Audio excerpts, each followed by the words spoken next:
Pozdrav i dobrodošli u prvu epizodu. Tema ovog izlaganja biće opšte karakteristike kanabisa koje uključuju naziv biljke, njenu morfologiju i anatomiju, sistematiku, uslova u kojima uspeva, a pomenuću i osnovne poznate primene. Uostalom, pogledajte i sami. Biće mi čast da vam predstavim njeno veličanstvo, konoplju.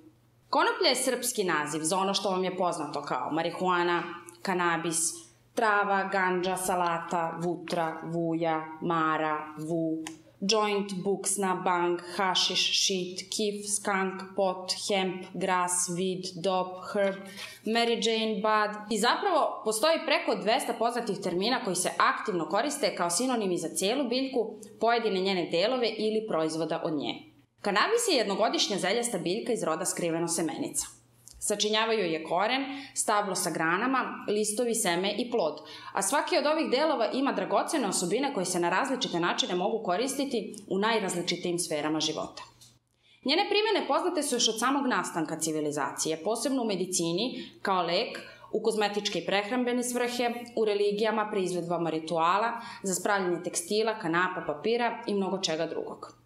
Posebno karakteristično za kanabis jeste da konzumacija pojedinih njegovih delova ima psihoaktivno dejstvo na čoveka i da se zbog toga kroz vekove vodi rasprava o tome da li su ti uticaji štetni ili korisni.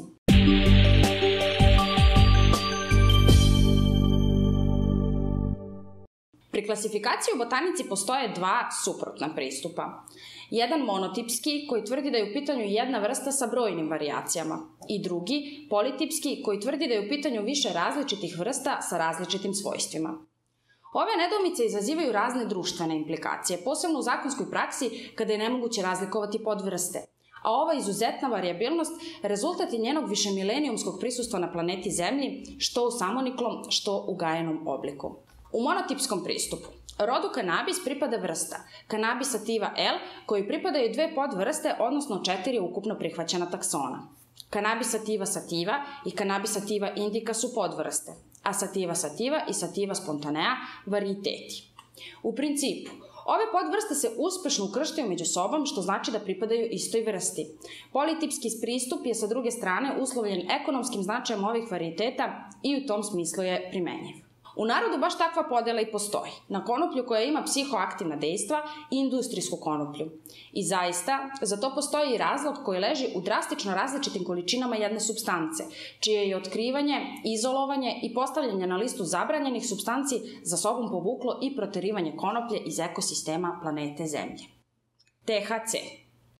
Pod industrijskom konopljom smatra se svaka podvrsta koja ga ima u jako malim količinama, u procentima ispod 1%, što je i do 30 puta manje nego kod drugih podvrsta, ali opet dovoljno da se zakomplikuje sva dozvoljena administracija potrebna za uzgoj u zemljama u kojima je dozvoljena količina THC-a koju smete da posjedujete manje od 1%.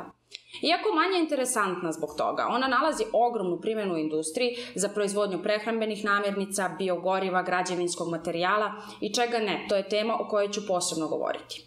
Pod konopljom koja ima psihoaktivna dejstva, na našim prostorima se pretežno misle na indijsku konoplju, ali postoje i sative koje su fenotipski i svojstveno veoma različite od indijki, ali im je zajedničko to što imaju visok procenat THC-a koji može činiti i do 30% biljke. Sative su vitke i mogu narasti i do 6 metara u visinu. Listovi su veliki i veoma svetli. Izrazito su razgranate i sa dugačkim internodnim segmentima. Rastu brzo, cvetaju sporije i zahtevaju puno sunca. Cvetovi imaju voćkasti, sladunjav miris, a konzumacijom postiže se kreativno, energično i podižuće psihodelično iskustvo, takozvani high efekat. Indike odlikuju niže i žbunaste biljke tamnih listova sa puno hlorofila koji često može biti i crvene ili ljubičaste boje sa slabom tendencijom ka grananju i kratkim internodnim segmentima. Cvetovi imaju oštar, biljkasti miris, čija konzumacija takođe izaziva psihodelična iskustva koje su više telesnog tipa, intenzivnija su nego kod sativa i u većim dozama mogu delovati uspavljujuće. Ukrštanjem podvrsta indika i sativa nastao je ogroman broj drugih sorti koje se kao takve, voljom čoveka ukrštene, nazivaju hibridima. Hibridi mogu biti kombinacija dve indike ili dve sative, hibrida sa indikom, hibrida sa sativom ili dva hibrida. U zemljama gde se kanabis legalno uzgaja i distribuira, nezaobilazna karakteristika u opisu svakog strejna jeste upravo iz koliko procenta indike, a koliko procenta sative se sastoji. Ovo je posebno važno u njegovoj medicinskoj primjeni, vidjet ćemo kasnije i zašto, ali i uživaocima kanabisa jer su dejstva veoma različita od biljke do biljke. Cijela zbrka oko klasifikacije rezultat je višegodišnjeg eksperimentisanja ukrštavanjem vrsta, onda nešto savremenijih oblika genetskog modifikovanja, a da li je biljka sama, usled različitih fizičkih faktora, menjala svoje osobine, pitanje koje ćemo ostaviti botaničarima. Posebno interesantna i najmlađa koja je otkrivena sorta jeste Cannabis ruderalis. Biljka koja nema psihoaktivnih dejstva, ali je pokazala zanimljivu osobinu da ne zavisi u potpunosti od fotorežima. Ukrštanjem ove sorte sa drugim od ranije poznatim sortama rezultiralo je obiljem novih u čijem se nazivu ispred već postojećeg dodaje autoflowering ili automatik. Ove biljke mogu biti gotove za berbu već posle 2 meseca, a samo cvetanje im traje 5 do 7 nedelja. Cena ovako brzog napretka su dosta sitnije biljke sa dosta manjim prinosom.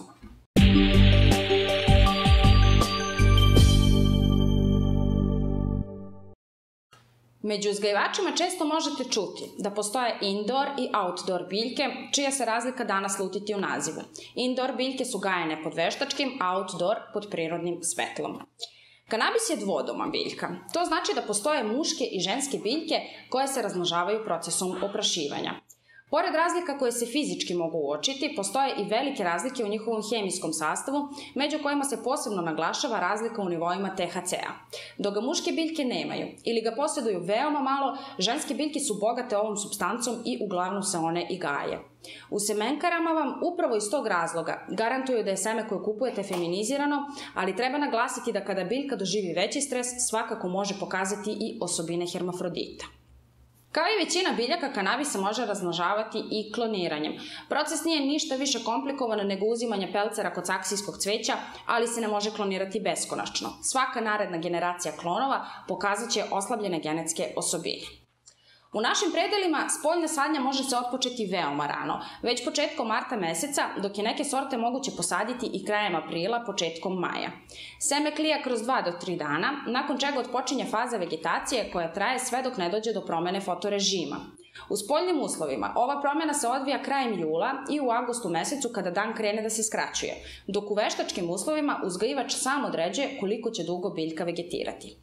Biljke se u vegetativnom periodu može držati i do par godina, a pravilo je da što duže vegetacija traje, utoliko će prinos biti veći. Poslednjih 6 do 10 nedelja biljka je u fazi cvetanja, nakon čega je spremna za berbu.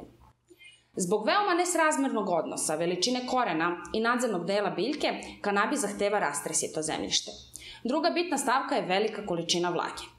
Sve ostale mere koje se mogu preduzeti u procesu poboljšanja prinosa pitanje su izbora. Uzgoj je dakle vrlo jednostavan. Sama biljka ne traži nikakve posebne uslove, osim možda kao i sve druge biljke, malo ljubavi i pažnje. Nadam se da mi je ovaj prilog bio barem simpatičan, ako ne koristan. U nastavku slede najpopularnije sorte izvedene iz statistika, a kategorisane po ekonomskom značaju. Ako vas interesuje da čujete istorijske i antropološke zanimljivosti i činjenice o kanabisu, pogledajte sledeći video.